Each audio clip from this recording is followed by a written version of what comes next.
আমি কালিদাস ভাই বলছি যে কাশ্মীরে যেরকম হিন্দুদের সাথে দুর্ঘটনা ঘটে যাচ্ছে, কালকে আমাদেরও এখানে আসতে পারে।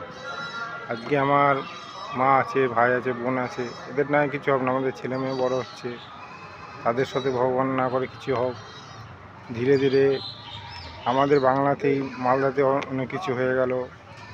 আমরা যদি এখনও উঠে পড়ে না লাগি বা উঠে পড়ে না প্রতিবাদ করি, না এই নিয়ে না আনন্দ করি, ভগবান করে না হলে পরেও হয়তো হতে পারে যে আজ না হলে কালই আমাদের দুয়ারে এসে এইসব ঘটনা ঘটে যেতে পারে বা যেতে হতে পারে।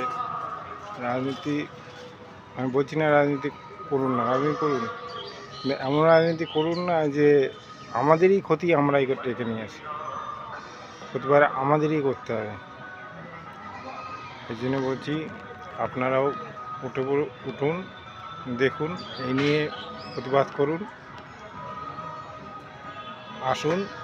আপনারা না আসলে আজকে কী দশা হচ্ছে চারিদিকে দেখতেই তো পাচ্ছেন। আমার এই উদ্দেশ্য, যেগুলো শুনুন। নমস্কার।